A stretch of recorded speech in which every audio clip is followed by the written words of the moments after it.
Okay, so for our next story, which is still, it's creepy on a different angle. Now, our next story is actually a recommendation, because it is recommendation week. This is from an email from Bennett.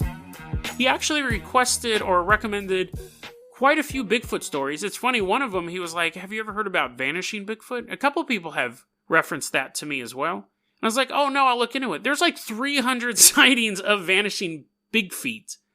I'm like, okay, it's going to take me a while, but I'll get around to it.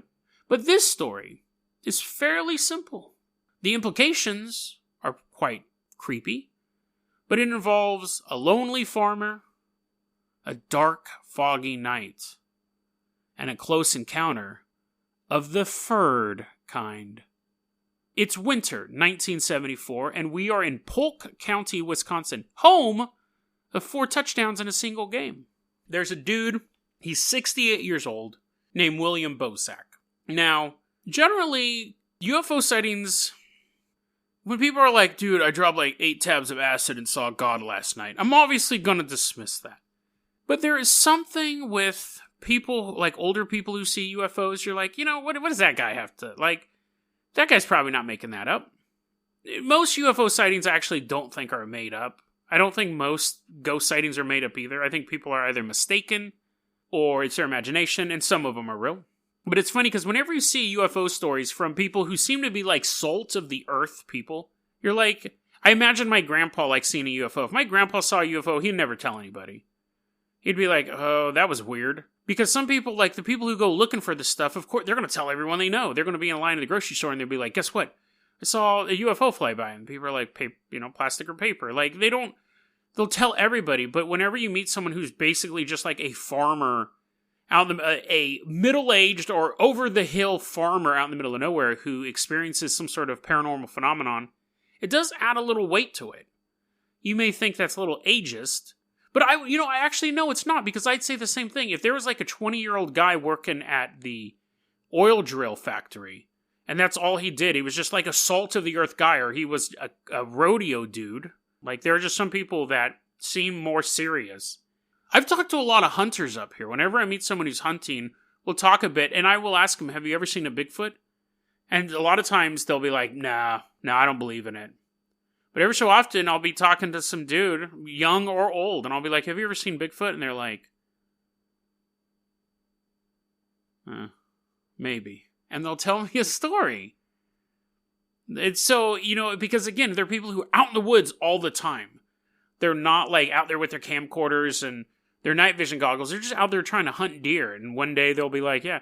I've actually heard quite a few stories where they're like, I didn't see one, but I smelt one. I've grew up in the woods. I used to hunt. I've been hunting since I was 6 with my dad. I go there every season, deer season.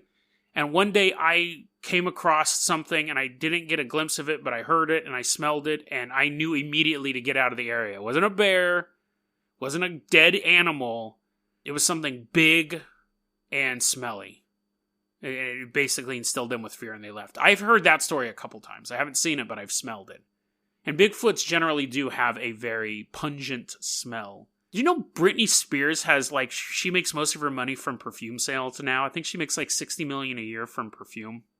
Just a little side note. She's retired. That's kind of sad. Her dad's sick, so she's like, I'm done.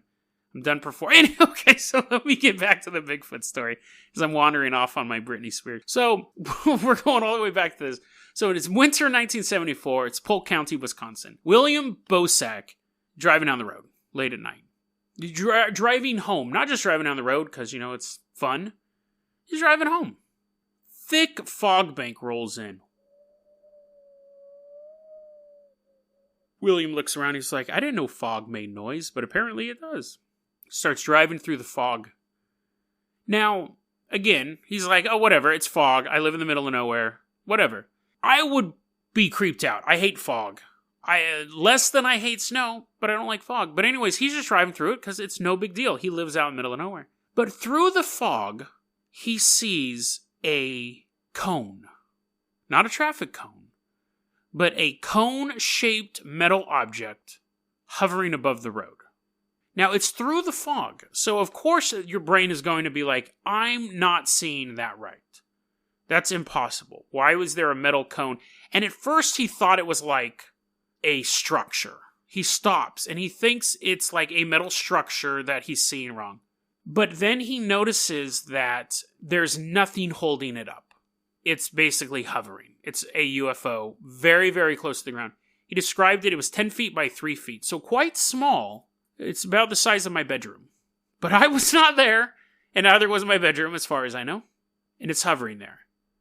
Now, this UFO, again, quite small, and this UFO has a unique shape to it, a unique feature, I should say. There's a curved window on the front. We presume it's the front.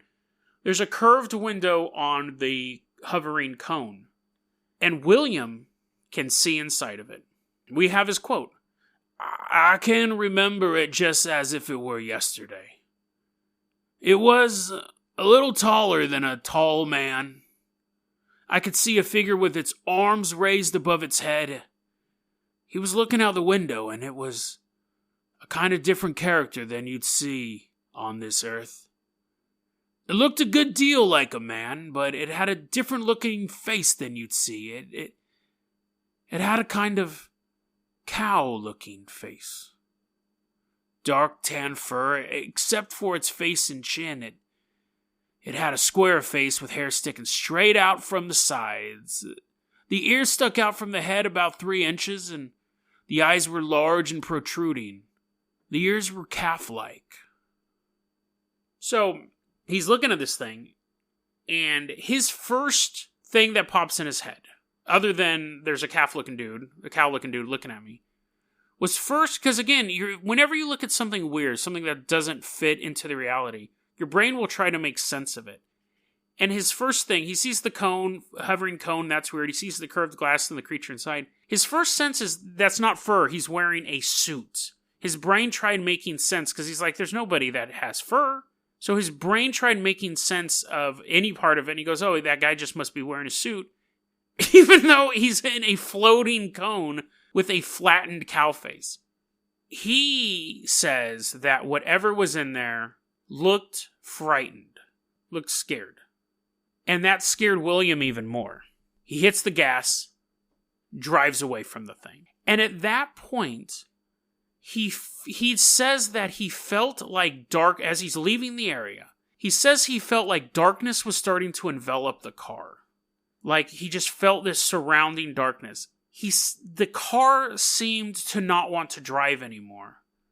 And then he hears scraping on the top of his vehicle, like branches as you're driving underneath a low-hanging tree. And at that point, he completely panics, floors it even more, if that's possible, but he does get away.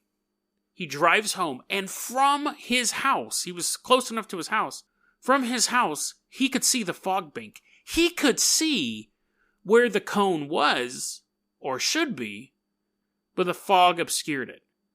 Absolutely terrified. Doesn't tell his wife and his son. Can't sleep. The next day he goes out to where the cone was hovering. Because it was kind of to the side of the road. There was just flattened grass in that area. Now, he doesn't mention it to his wife and son. I think about 2 or 3 weeks pass. It may have even been longer before he mentions it to his wife and son. And at one point, I think he goes to a friend who works for the newspaper or something like that. Like, there was a period of time. He either went to the newspaper or he went to the military first. It was one of the two, but eventually, like, he ended up getting interviewed about the story and things like that. Now, obviously, that makes you think it could be made up. He just may wanted some publicity or some fame or stuff like that. But again, in 1974, you're just a big old crackpot. This is before Project Blue Book, broke open. This is back in that time where if you believed in UFOs at all, people go, what, little green men? So to come forward, nowadays people would go on the news and say, I'm pregnant with a ghost baby. Like, people are looking for that fame. But back then, you were really ridiculed. You were ridiculed now, but you were ridiculed even more back then. There's some interesting things about this story. One, when you read his description, when I think of that story, and he said, the creature had its hands in the air, there's some drawings, and he says, the drawings, like the not crime scene drawings, but they'll have like the forensic artists come out. He goes, it's actually pretty close to what I saw. He goes, the ears could be a little bit different, but basically looked like a cow without like the snout and big furry body. So, there have been comparisons to Bigfoot, that maybe it was a Bigfoot in the ship. Bigfoots and UFOs have been linked a lot. It's a theory called high strangeness. There are certain areas where it's just a Parthenon or Pantheon? It's a pantheon of weirdness. You'll get Bigfoot sightings and UFO sightings and disappearances and all this stuff in a unique area. It's called high strangeness. Nothing weird paranormal kind of exists in a vacuum. So the idea is it's possibly Bigfoot piloting the ship, that Bigfoot is an alien. That was one of the theories that came out. I think it seems Bigfoot-esque because it's so tall and it has the hair. The ears and it looking like a cow don't really jive with descriptions of Bigfoot. So I don't really buy the Bigfoot theory. It could be a creature that is also just very tall and very hairy. It could be an ugly Bigfoot. It could be the Bigfoot that is ostracized from Bigfoot communities because he has those ears and those features. It could have just been, obviously it could have just been his imagination too. The fact that this guy sees a cow-looking shape and he lives out where a bunch of cows are, I mean, it could have just been his imagination, could have been a late night. But it could have been an alien similar to a Bigfoot. But whether or not it's Bigfoot or just a furry cow alien or made up or anything like that, I think a more interesting question is this. He said afterwards, he had this quote. He believes, later on in his life, he said, I should have stopped and tried to show it I was friendly. I wish I could meet up with it again. So he has this idea that he startled it as much as it startled him. And he took off, and it freaked that creature out as well. And it's almost like this regret, like he should have got out and made first contact with this thing. I don't think it was the pilot of that ship. This is just from reading a couple articles about this thing, and I wasn't there, obviously. William Bosak knows more about this than I do, but the fact that it had its arms up almost is in a submissive pose. Like, the arms weren't it wasn't like punching his fist. Like, his arms were up that if I drew handcuffs on it, it would look perfect. The fact that the ship was so small, 10 feet by 3 feet, I mean, like I said, that's the size of an apartment, bedroom. But that's probably the size of my tiny kitchen, honestly. 10 feet by 3 feet is like a cell. And it had its arms up kind of over its head. Again, not like in an aggressive posture. You can look at the picture, but it's basically like 50 Shades of Grays. Like it's a UFO submissive posture. They just put on some laser handcuffs. You could see an alien walking in there with a whip. I don't think it was the pilot. I think it was a prisoner. Is it possible that it was some sort of Bigfoot creature or some sort of cryptid that wasn't the pilot of this ship in the middle of nowhere, but its captive? And the reason why it was scared wasn't because it was seeing a human. It may have been a Bigfoot creature that is used to seeing humans, that knows it exists on the same planet as humans, but it was as terrified to see the UFO as William Bosak was. If you have a creature that's taller than a tall man, so let's say 7-8 feet tall, and the ship is only 10 feet tall, that's a tiny ship. Was he a prisoner? Are aliens also abducting Bigfoots and other cryptids from our planet? And, more chilling, if that ship was there, and it hadn't abducted the creature that it did, would William Bosak instead, would it have been him to forever disappear into that fog bank? That was a clip from our daily podcast, Dead Rabbit Radio. Dead Rabbit Radio is available anywhere that you listen to podcasts. It's daily paranormal, conspiracy, and true crime news. If you want to hear the full episode that this clip came from, check the link below. Please like and subscribe. And hit that little bell, too. That does some magical stuff. Thanks, guys.